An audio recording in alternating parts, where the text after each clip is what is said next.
We are picking up this morning not long after where we left off last week. If you remember, we're at the beginning of Jesus' ministry. It is after his baptism. He has spent 40 days in the wilderness where he was tested, and he's come out of the desert tired, hungry, but ready to preach. And he preached his very first sermon to his hometown crowd, and it did not end very well. And now he's kicked the dust off his feet, and he's moving on down the road. He is preaching the good news. And I invite you to read along with me in Luke chapter 5 this morning, beginning in verse 1. Once, while Jesus was standing beside the lake of Gennesaret, which is the Sea of Galilee, and the crowd was pressing in on him to hear the word of God, he saw two boats there at the shore of the lake. The fishermen had gone out of them and were washing their nets. He got into one of the boats, the one belonging to Simon, and asked him to put out a little way from the shore. And then he sat down and taught the crowds from the boat. And when he had finished speaking, he said to Simon, "Put out into the deep water and let down your nets for a catch." And Simon answered, "Master, we've worked all night long, but have caught nothing. Yet if you say so, I will let down the nets." And when they had done this, they caught so many fish that their nets were beginning to break. So they signaled to their partners in the other boats to come and help them. And they came and filled both boats, so that they began to sink. But when Simon Peter saw it, he fell down at Jesus' knees, saying, "Go away from me, Lord, for I am a sinful man." For he and all who were with him were amazed at the catch of fish that they had taken. And also were James and John and son of Zebedee, who were partners with Simon. And then Jesus said to Simon, "Do not be afraid. From now on you'll be catching people." And when they had brought their boats ashore, they left everything and followed him. Anybody like to fish here this morning? Any fishermen? Oh, there's a few brave hands. Good. I am not a fisherman. But don't get me wrong, I have sure done some time out there on the water. I have played along with many a fishing trip. I've sat in fishing boats in uncomfortable canoes and sat in the water for a while. In my family, we've had quite a few of us hook ourselves, and a couple of dogs accidentally catch themselves.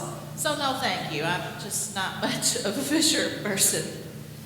Now Peter, or Simon, as he's known here in Luke chapter 5, being mindful that he would get that name Peter later on in the gospel, Simon Peter was a fisherman. That's how he made his living, his bread and butter. It's how he survived day to day.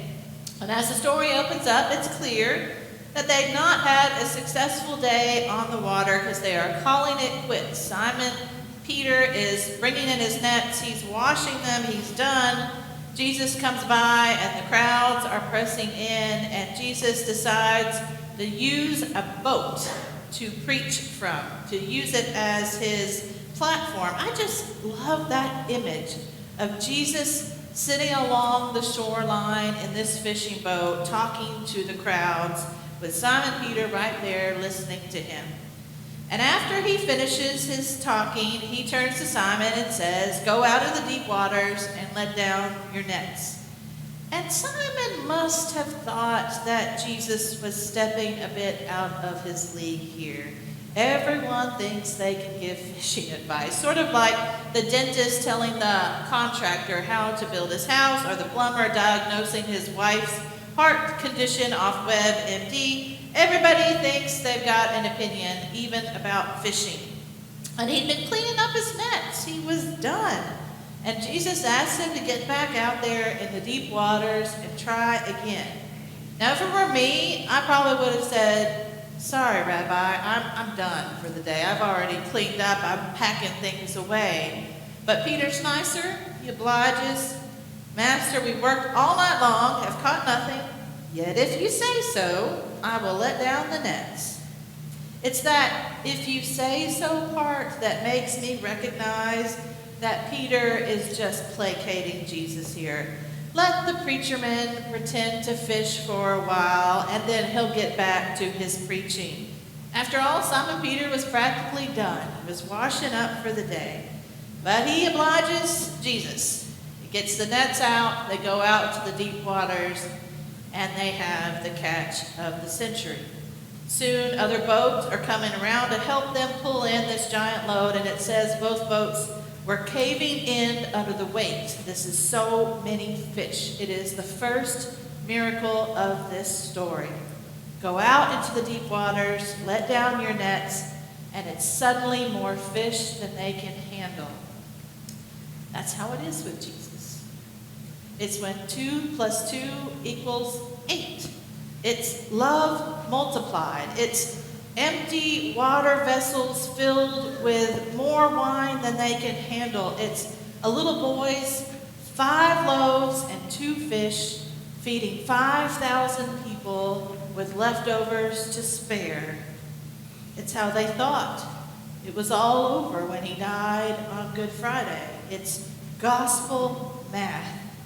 It's empty boats suddenly filled with more fish than they could ever imagine. It's Peter's reaction to this catch of the century that I think makes this story so interesting. Peter sees all the fish coming in. He suddenly falls at Jesus' feet and says, "Get away from me, Lord, for I am a sinful man."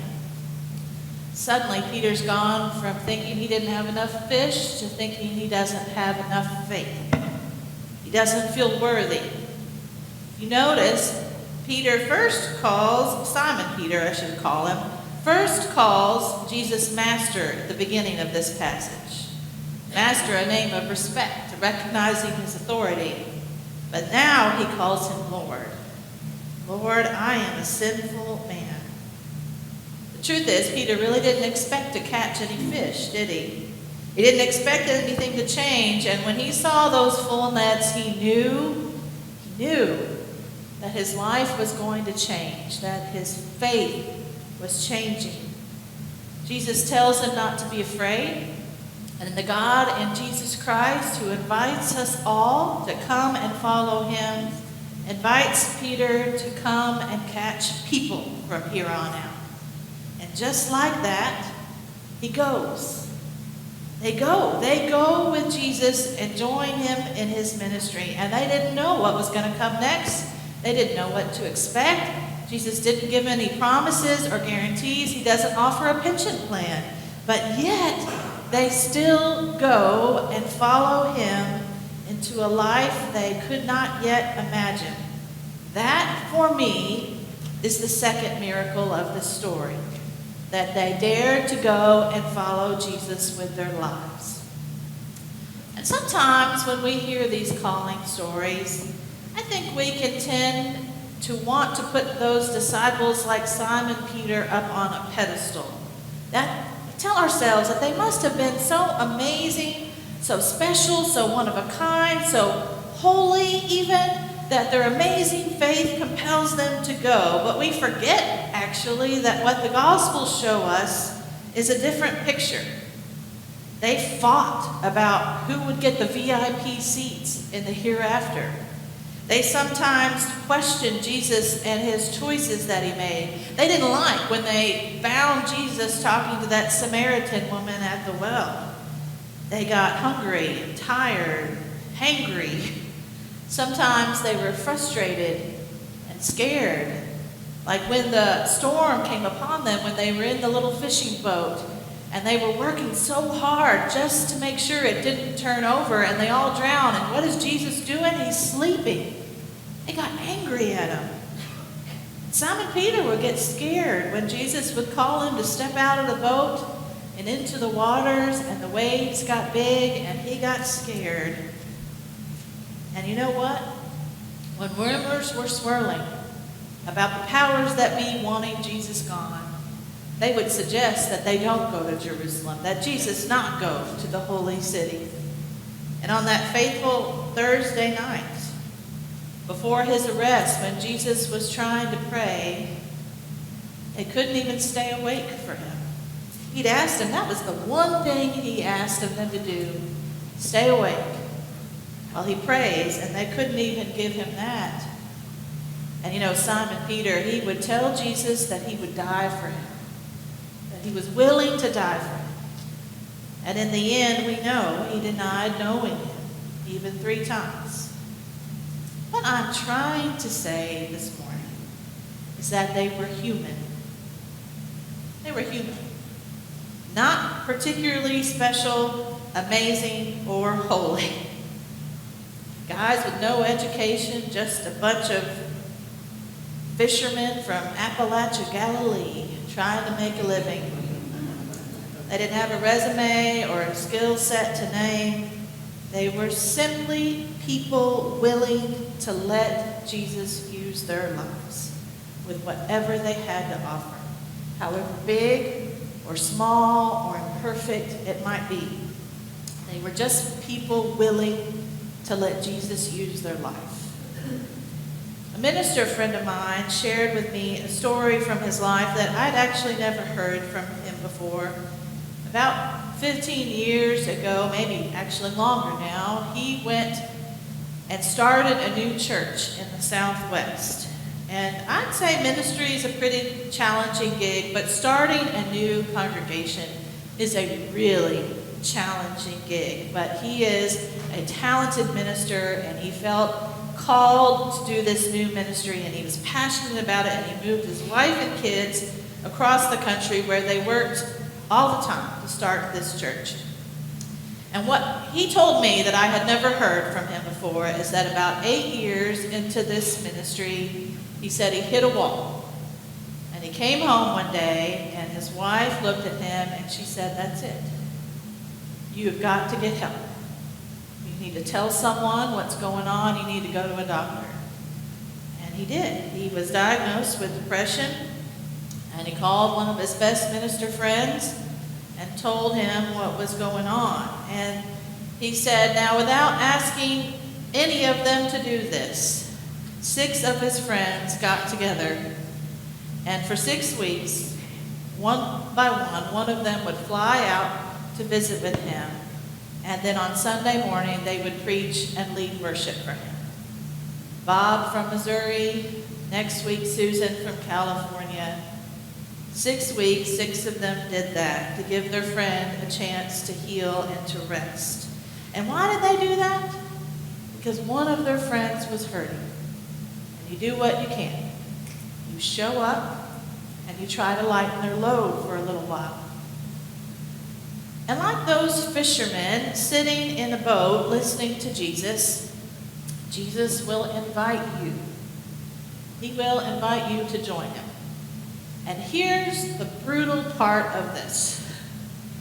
He'll invite you not because you are perfect or especially amazing and talented. He will not invite you because your faith is so perfect and holy. He will invite you simply because you are willing to go.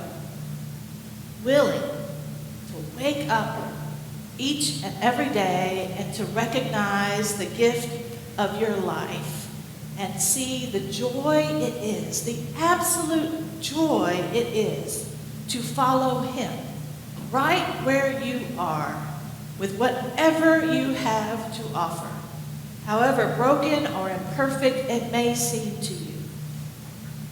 So, in just a little while on this beautiful, cold, sunny day, you all are going to leave the boat.